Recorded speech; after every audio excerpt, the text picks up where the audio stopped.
नमस्कार साथियों, मैं चिरंजीव बर्दवाल आप सभी को बर्दवाल क्लासेस के यूट्यूब चैनल पर स्वागत करता हूं। साथियों, आज 68वीं बीपीएससी के लिए मैथ का चौथा क्लास है। 3 क्लास हम इसी चैनल पर अपलोड कर चुके हैं। अगर आप नहीं देखे तीनों क्लास को तो आप प्लेलिस्ट में चले जाइए। बीपीएससी मैथ के नाम से प्लेलिस्ट बना हुआ है, आप तीनों वीडियो को देख सकते हैं। ठीक है, 3 वीडियो अपलोड है, तीनों वीडियो को देख सकते हैं। तो आइए शुरुआत करते हैं। आज हम लोग 65वीं बीपीएससी पीटी का मैथ का क्वेश्चन हम लोग इस वीडियो में डिस्कस करेंगे। ठीक है, पहला क्वेश्चन से हम लोग स्टार्ट करेंगे। ठीक है, देखिए पहला क्वेश्चन क्या कहता है, ध्यान से। पहला क्वेश्चन है एस बराबर सिग्मा। सिग्मा का मतलब होता है जोड़। क्या होता है? जोड़, योग होता है। और एन का मान यहाँ पे 1 दिया है और मैक्सिमम वैल्यू एन का 15 है। और यहां पे है एन प्लस, इक्वेशन है एन प्लस 1/3। ठीक है, यहां पर एस का मान निकालना है आपको। यानी सिग्मा मतलब जोड़ होता है और एन का मान 1 से लेकर 15 तक आपको यहां पर रखना है। ठीक है, और इसका क्या करना है? समेशन करना है, जोड़ करना है। देखिए कैसे करेंगे। अगर एन का मान यहां पे 1 रखिएगा तो 1 प्लस 1/3 होगा। इसके बाद प्लस, फिर एन का मान 2 रखिएगा तो 2 प्लस 1/3 होगा। इसी प्रकार एन का मान 3 रखिएगा तो 3 प्लस 1/3 होगा। इसी प्रकार हम लोग एन का मान मैक्सिमम वैल्यू कितना है तो 15 है, तो 15 प्लस 1/3 कर लेंगे। ठीक है, अब क्या करना है? इसका योग निकालना है। योग कैसे निकालेंगे? तो भैया 1 से लेकर 15 तक का पहले हम लोग योग निकाल लेते हैं। ठीक है, 1 से लेकर 15 तक का योग निकाल लेते हैं। तो 1 से लेकर 15 तक का योग कैसे निकालेंगे? तो 1 प्लस 2 प्लस 3 प्लस 15 तक का योग निकाल लेते हैं। और इसके बाद क्या बचा? तो भैया बचा 1/3, 1/3 या 1/3, 1/3, यानी 15 1/3 बचा हुआ है। तो भैया 15 को 1/3 है, यानी 15 को 1/3 को जोड़ना है। तो हम लोग क्या लिख सकते हैं? 1/3 गुने 15 लिख सकते हैं ना। यानी अगर 2 को अगर 10 बार जोड़िएगा तो क्या लिखेंगे? इसको 2 गुने 10 नहीं लिखेंगे, बराबर क्या आ जाएगा? 20 आ जाएगा। यानी 2 को अगर 10 बार जोड़िएगा तो भैया जोड़ने पर क्या प्राप्त होगा? आपको 20 से प्राप्त होगा। तो आप ऐसे भी तो कर सकते हैं, 2 गुने 10 बराबर 20 कर सकते हैं ना। यही चीज यहाँ पे हम किए। 1/3 को 15 बार जोड़ना है तो 1/3 गुने 15 कर दिए, तो यहां से कितना आ जाएगा भैया? कट के 5 आ जाएगा। अब इसका समेशन कर लीजिए। पहले इसका योग 1 से लेकर n तक के प्राकृतिक संख्या का योग क्या होता है? तो 1 से लेकर n तक के प्राकृतिक संख्या का योग होता है n इंटू n प्लस 1/2 होता है। ये फॉर्मूला लगा दीजिए। देखिए यहाँ पे n होगा 15, क्या होगा? 15 होगा। तो 15 इंटू 15 प्लस 1 और बट्टे 2, और यहाँ पे प्लस कितना है? तो 5 है। यहां से देखिए 15 1 16, 16 को 2 से काटेगा तो 8 टाइम्स जाएगा। और 15 8 120, 120 में 5 जोड़िएगा तो कितना हो जाएगा? 125 हो जाएगा। यही आपका क्या होगा? एस का मान होगा। समझ गए? क्लियर हो गया? तो चलिए नेक्स्ट क्वेश्चन को देखिए। दूसरा क्वेश्चन क्या कहता है? दूसरा क्वेश्चन क्या कहता है, ध्यान से देखिएगा। दूसरा क्वेश्चन है 2 रेलगाड़ी जिसमें से प्रत्येक की लंबाई आपका 150 मीटर है, प्रत्येक की गति 90 किलोमीटर प्रति घंटा है, एक दूसरे की विपरीत दिशा में चल रही है। ठीक है, इसके बाद कहता है रेलगाड़ियों द्वारा एक दूसरे को पार करने में लिया गया समय कितना होगा? देखिए पार करने में लिया गया समय, पार करने में लगा समय बराबर क्या होगा? तो भैया रिलेटिव डिस्टेंस बटा रिलेटिव वेलोसिटी होता है। ठीक है, पार करने में लगा समय बराबर होता है रिलेटिव डिस्टेंस बटे रिलेटिव वेलोसिटी। और रिलेटिव डिस्टेंस क्या होगा भैया? तो जोड़कर देखिए यहाँ पे 150 पहला ट्रेन की लंबाई, दूसरा ट्रेन की लंबाई भी 150, तो दोनों लंबाई को क्या करेंगे? हम लोग जोड़ देंगे। चाहे विपरीत दिशा हो चाहे समान दिशा हो, दोनों कंडीशन में रिलेटिव वेलोसिटी जोड़ के लिया जाता है। ठीक है, लेकिन ध्यान रहे रिलेटिव वेलोसिटी सेम डायरेक्शन में घटाकर और विपरीत डायरेक्शन में जोड़ कर लेते हैं। ठीक है, अपोजिट डायरेक्शन में जोड़कर और सेम डायरेक्शन में क्या करते हैं? घटा कर लेते हैं। ठीक है, तो सेम डायरेक्शन यहाँ पे नहीं है, यहाँ पे अपोजिट डायरेक्शन है। और चाल दोनों ट्रेन का चाल दिया है कितना जी? तो 90 दिया है। तो दोनों ट्रेन का चाल 90 है, तो पहला का 90 दूसरा का भी 90, तो 90 प्लस 90 कर लीजिए। क्यों? क्योंकि विपरीत दिशा में है, तो विपरीत दिशा में चल रहा है दोनों ट्रेन, तो दोनों चाल का क्या करेंगे? हम लोग योग निकाल लेंगे। और यहाँ पे देखिए यह दूरी आपका मीटर में है, यह चाल आपका किलोमीटर प्रति आवर में है। तो इसको क्या करिए मीटर प्रति सेकेंड में चेंज कर लीजिए। तो मीटर प्रति सेकेंड में चेंज करिएगा तो 5/18 से गुना, यहाँ पे कितना हो जाएगा भैया 300 हो जाएगा, 18 आपका ऊपर आ जाएगा। और इसके बाद देखिए यहाँ पे 180 हो गया गुने 5, अब काट लीजिए, 1 से 1 0 गया, 18 से 18 गया, 5 से काटेगा इसको तो 6 टाइम्स जाएगा, यानी 6 सेकेंड में दोनों रेलगाड़ी एक दूसरे को क्या करेगी तो पार कर जाएगी। समझ गए, 6 सेकेंड में। क्लियर हो गया। तो चलिए नेक्स्ट क्वेश्चन को देखिए, क्वेश्चन नंबर 3।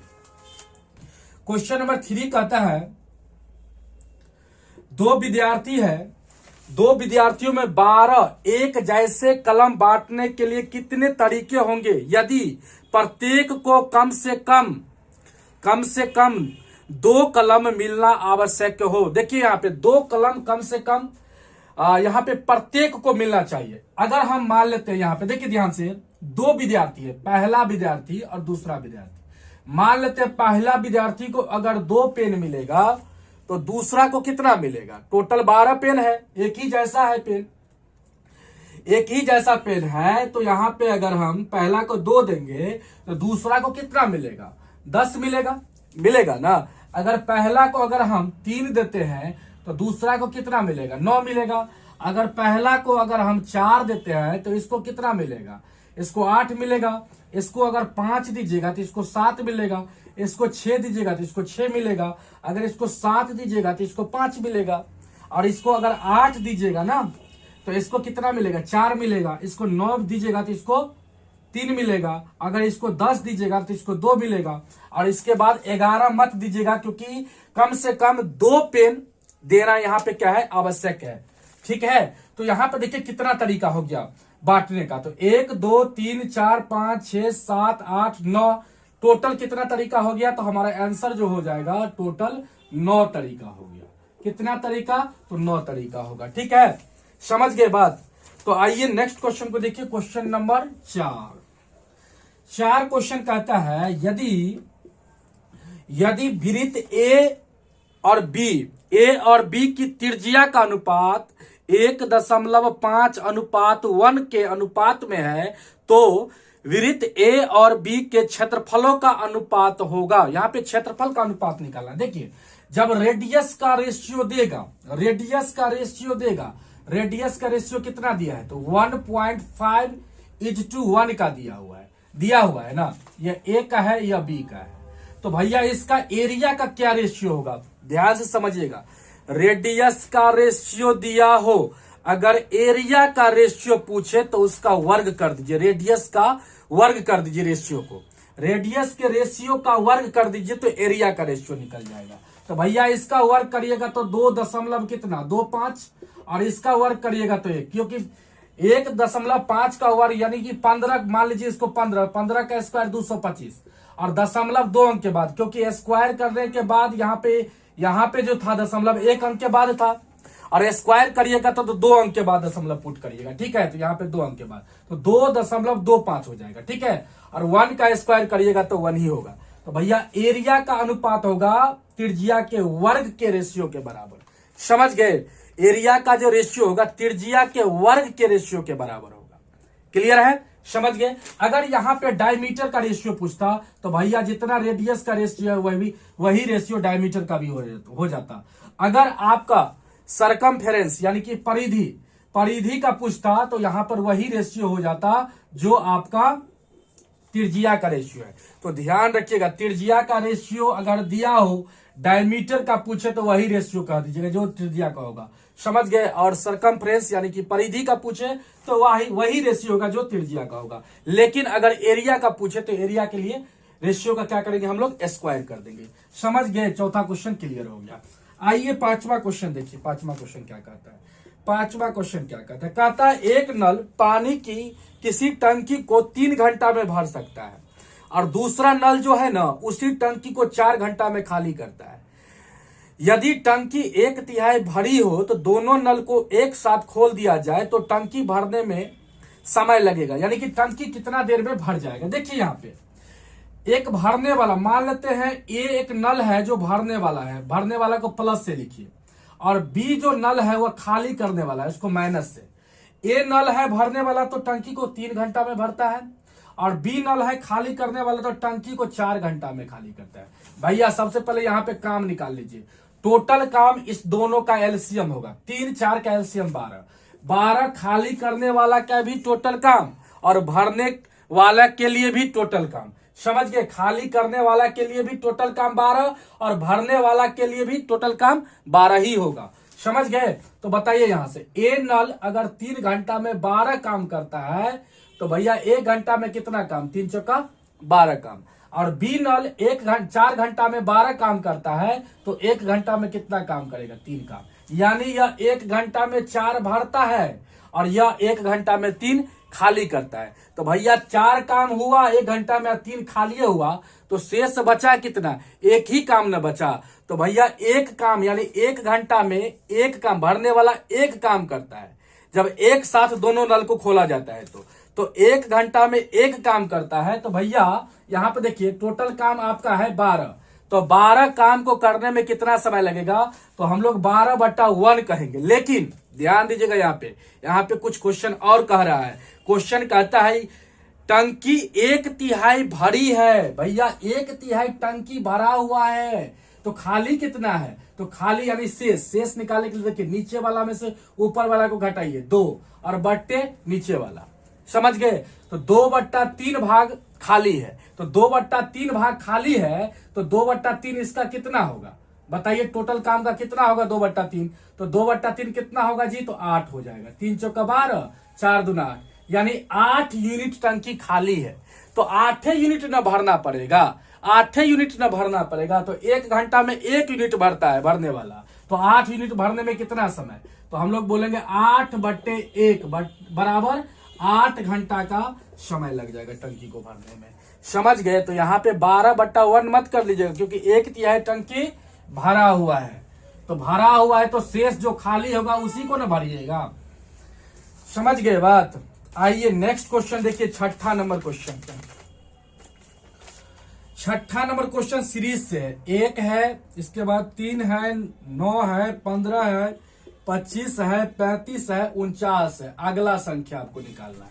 देखिए ये 1 का स्क्वायर है, 1 क्या है, 1 का स्क्वायर है। यहाँ पे 9 को देखिए तो 9 क्या है, 3 का स्क्वायर है। यहाँ पे 25 को देखिए, 25 क्या है, 5 का स्क्वायर है। यहाँ पे 49 को देखिए, 49 क्या है, 7 का स्क्वायर है। और इसके बाद देखिए यहाँ पे क्या आप देख रहे हैं, 1 के बाद 3, 3 के बाद 5, 5 के बाद 7, यानी 2-2 का गैप बन रहा है। और इसके बाद यहाँ पर जो संख्या आएगा ये आपका आएगा किसका, तो 9 का स्क्वायर आएगा। और देखिए यहाँ पे 1 गुने 3 यानी 3 बीच वाला संख्या, फिर 3 गुने 5 यानी 15 बीच वाला संख्या, 5 गुने 7 यानी 35 बीच वाला संख्या। और यहाँ पे देखिए 9 गुने 7 करेंगे तो कितना होगा, 63, यानी कि यहाँ पे जो संख्या होगा कौन सी संख्या होगा, तो 63 होगा। पहला तरीका था। दूसरा तरीका देखिए यहाँ पे क्या है, ये आपका 1 का स्क्वायर था, 3 का था, 5 का था, 7 का था। यहाँ पे देखिए ये 2 का स्क्वायर से 1 कम है, यहाँ पे देखिए 4 के स्क्वायर से 1 कम है, ये 6 के स्क्वायर से 1 कम है, तो यहाँ पे देखिए 8 के स्क्वायर से 1 कम होगा, यानी 63 होगा। आप ऐसे भी देख सकते थे ना, 1 के बाद 2, 2 का स्क्वायर से 1 कम, इसके बाद 3 का स्क्वायर है, इसके बाद 4 का स्क्वायर होना चाहिए, 4 का स्क्वायर से 1 कम है, इसके बाद 5 का स्क्वायर है, 5 के स्क्वायर के बाद 6 का स्क्वायर, 6 के स्क्वायर से 1 कम है, इसके बाद 7 का स्क्वायर है, और 7 के स्क्वायर के बाद 8 का स्क्वायर होना चाहिए, तो 8 का स्क्वायर से 1 कम होना चाहिए। समझ गए बात, समझ रहे हैं। इसी प्रकार सीरीज में क्वेश्चन सजा हुआ है, तो इस प्रकार भी आप बना सकते थे। दोनों तरीका हम समझा दिए, दोनों तरीका से आपको एक तरीका से कर लीजिएगा क्वेश्चन। आइए 7वां क्वेश्चन देखिए। 7वां क्वेश्चन क्या कहता है, कहता है यदि x square minus y square, x square minus y square बराबर 7 और एक्स माइनस वाई बराबर दिया हुआ है 1, तो कहता है एक आयत जिसकी लंबाई और चौड़ाई क्रमशः x एवं y सेंटीमीटर हो तो इसके विकर्ण की लंबाई कितना होगा। देखिए यहाँ पे आयत दिया हुआ है जिसका लंबा है, एक आयत है जिसका लंबाई है x सेंटीमीटर तथा चौड़ाई है y सेंटीमीटर, और इसका विकर्ण निकालना है, यानी ये विकर्ण निकालना है। तो विकर्ण का क्या फॉर्मूला होता है, ध्यान से सुनिएगा। विकर्ण का फॉर्मूला होता है लंबाई का स्क्वायर प्लस चौड़ाई का स्क्वायर, लंबाई का स्क्वायर प्लस चौड़ाई का स्क्वायर। यानी यहां से क्या कहेंगे हम लोग, एक्स का square plus root under x का स्क्वायर प्लस वाई का स्क्वायर कहेंगे ना। तो पहले तो हम लोग को एक्स का मान निकालना है और वाई का मान निकालना है। कैसे निकालेंगे? तो इस दोनों समीकरण से निकालेंगे। देखिए कैसे, यहां पर है आपका x square minus y square बराबर 7 और यहां पर एक्स माइनस वाई बराबर 1 है। तो भैया इसको हम लोग x plus y into x minus y नहीं लिख सकते हैं। लिख सकते हैं कि नहीं लिख सकते हैं? रटे हुएगा ए स्क्वायर माइनस बी स्क्वायर बराबर, तो ए प्लस बी इंटू ए माइनस बी नहीं रटे हुए हैं। तो यही चीज नहीं यहाँ पर है, एक्स स्क्वायर है माइनस वाई स्क्वायर है। तो भैया ए प्लस बी जैसे करते थे ऐसे ही एक्स प्लस वाई कर लीजिए, और ए माइनस बी करते हैं तो एक्स माइनस वाई कर लीजिए, बराबर 7 है। और एक्स माइनस वाई का वैल्यू 1 है, तो एक्स प्लस वाई का वैल्यू कितना होगा? तो भैया इससे इसमें डिवाइड करिएगा तो 1 ही से ना डिवाइड करिएगा, और 1 से किसी भी संख्या में डिवाइड करते हैं तो वही संख्या प्राप्त होता है। समझ गए? तो x प्लस वाई का वैल्यू कितना 7 और x माइनस वाई का वैल्यू कितना 1। यहां पर x का वैल्यू कैसे निकालेंगे और y का वैल्यू कैसे निकालेंगे? ध्यान दीजिएगा, जब दो समीकरण सेम तो हो और एक प्लस वाला एक माइनस वाला हो तो कैसे निकालेंगे x और y का वैल्यू? भैया x यहां पर बड़ा वैल्यू होगा, क्योंकि x में से y को घटाया है तो यहां पर आपका पॉजिटिव संख्या प्राप्त हुआ, यानी पॉजिटिव संख्या तभी प्राप्त होगा जब आपका यहां पर x बड़ा वैल्यू होगा। समझ गए? तो बड़ा वैल्यू निकालने के लिए क्या है तरीका? इस दोनों का योग कर दीजिए, यानी 7 और 1 का योग करिए और इसका आधा कर लीजिए। तो 7 और 1 का योग करिएगा तो 8 का आधा करिएगा तो 4 हो जाएगा। और यहाँ पर देखिए y का वैल्यू, इस दोनों का अंतर का आधा, इस हाथ में से 1 घटाइएगा तो 6 का आधा कर लीजिए, कितना हो गया? 3 हो गया। क्लियर है? अब देखिए x का मान आपके पास आ गया और y का मान आ गया, यहाँ पे पुट कर दीजिए। x का मान रखिएगा 4, 4 चौका 16 और y का मान 3, तो 3 तिया कितना? 9 होगा। 16 9 25 और 25 का वर्गमूल कितना होगा? तो 5 होगा। आप ऐसे भी देख सकते थे, यहाँ पे देखिए लंबाई कितना निकल गया? तो 4, चौड़ाई कितना निकल गया? 3। और ये आपका क्या है? लंबाई 4 है, चौड़ाई 3 है, ये आपका क्या हो गया? ये 90 डिग्री बनेगा, यहाँ पे बनेगा ना। आयत में चारों कोण 90 डिग्री का होता है, 90 डिग्री का, तो यहाँ पे 90 डिग्री यानी ये समकोण त्रिभुज हो गया। तो भैया 3 4 ये आपका क्या हो जाएगा? 5 हो जाएगा। 3 4 और 5 क्या होता है? ट्रिपलेट होता है। ठीक है, तो याद रखिएगा 3 4 5 क्या होता है? ट्रिपलेट होता है। ट्रिपलेट किसको कहेंगे? तो कर्ण का स्क्वायर बराबर लंब का स्क्वायर प्लस आधार का स्क्वायर। ठीक है, यानी हाइपोटेनस का स्क्वायर बराबर परपेंडिकुलर का स्क्वायर प्लस बेस का स्क्वायर होता है। ठीक है, आइए नेक्स्ट क्वेश्चन देखिए, 8 नंबर क्वेश्चन क्या कहता है।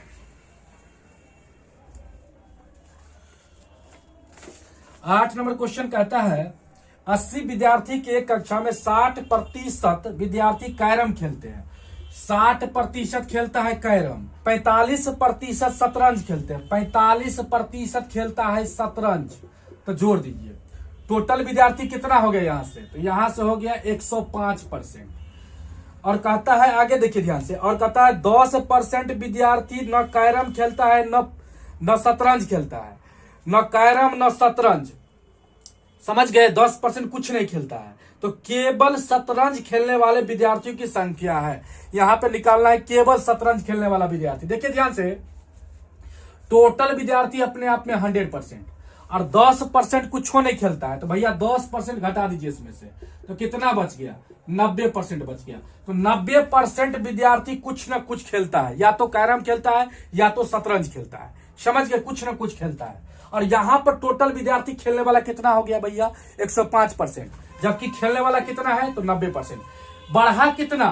तो भैया यहां से दोनों को माइनस करिएगा तो कितना बढ़ गया? तो बढ़ गया कितना? 15%। ये जो 15% होगा ना, ये दोनों खेल खेलता होगा, दोनों खेल, यानी कि शतरंज भी खेलता होगा और कैरम भी खेलता होगा। समझ गए? अब देखिए यहां पे ये दोनों खेल खेलता है, तो अगर हमको यहां पे सिर्फ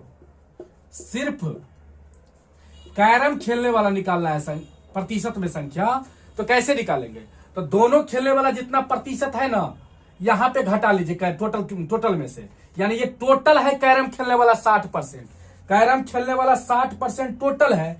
तो भैया दोनों अगर 15% है यहाँ पे, तो दोनों वाला को इसमें से माइनस कर लीजिए, तो 45%। ये 45% जो होगा ना, सिर्फ कैरम खेलता होगा। ठीक है, सिर्फ कैरम खेलता होगा। और यहाँ पे देखिए फिर क्या करिए, इसमें से 15 माइनस कर लीजिए, यानी दोनों वाला को इसमें से माइनस कर लीजिए सिर्फ निकालने के लिए। शतरंज कितना हो जाएगा, केवल शतरंज खेलने वाला, सिर्फ शतरंज खेलने वाला, तो 45 में से 15 को माइनस करिएगा तो 30% जो होगा ना वो केवल शतरंज खेलता होगा, समझ गए। और 15% दोनों, तो जोड़िए ना, 90% के बराबर नहीं हो रहा है। देखिए 45 और 30 कितना, 75 और 15, 90% नहीं हो गया ना खेलने वाला। अब देखिए टोटल विद्यार्थी आपका है कितना, 80 है, और 80 का 30% जो है ना वह केवल शतरंज खेलता है। तो 80 का 30% निकाल लीजिए, कितना हो गया, 24 हो गया, समझ गए। 24 विद्यार्थी जो होगा, यहां से एक से एक जीरो काटे, एक से एक जीरो काटे, 24 कर लिए, समझ गए, काट लीजिए। 24 विद्यार्थी जो होगा वो केवल शतरंज खेलता होगा, केवल शतरंज। अगर कैरम खेलने वाला पूछता तो 80 का 45 निकाल लेते, केवल कैरम खेलने वाला आ जाता। अगर दोनों खेलने वाला पूछता तो 80 का 15% निकाल लेते, तो दोनों खेलने वाला आ जाता, समझ गए। कुछ भी यहाँ पे पूछता तो आप निकाल सकते थे। आइए नेक्स्ट क्वेश्चन देखिए, 9 नंबर क्वेश्चन।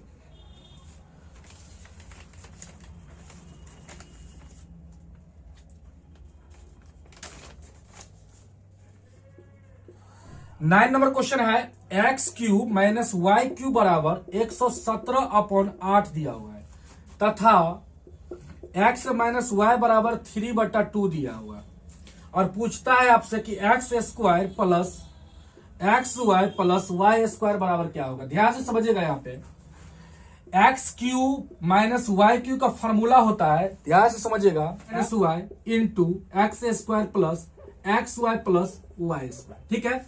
और यहाँ पे दो चीज आपको दिया हुआ है, x cube minus y cube और एक्स माइनस वाई दिया हुआ, और आपसे ये पूछ रहा है, तो नहीं निकाल लीजिएगा भैया, इससे इसमें डिवाइड कर दीजिएगा तो यही ना आ जाएगा ना। तो यहाँ पर देखिए ना, ये निकालना है तो सीधे निकाल लीजिए। अब आंसर कर रहे हैं हम 117/8 में हम लोग एक्स माइनस वाई से डिवाइड कर लेंगे, यानी 3/2 से डिवाइड करिएगा तो भैया डिवाइड मतलब भाग को जब गुना में बदलिएगा तो फ्रैक्शन पलट जाता है, तो 2/3 से गुना कर लीजिए, ठीक है। यहाँ पे देखिए 2 चौका 8, ये से इसको काटिए 3 से, तो 3 तिया 9, 2 3 9 में 27, 39, तो 39 बट्टा क्या हो जाएगा, 4 हो जाएगा, क्या हो जाएगा, 4 हो जाएगा। X square plus x y plus y square का वैल्यू, समझ गए जी। दूसरा यहाँ पे फॉर्मूला देख लीजिए, x cube plus y cube का फॉर्मूला होता है x plus y into x square minus x y plus y square. ये भी फॉर्मूला आप याद रखिएगा, ठीक है, ये भी फॉर्मूला आप याद रखिएगा। चलिए नेक्स्ट क्वेश्चन को देखिए, 10वां क्वेश्चन, लास्ट क्वेश्चन।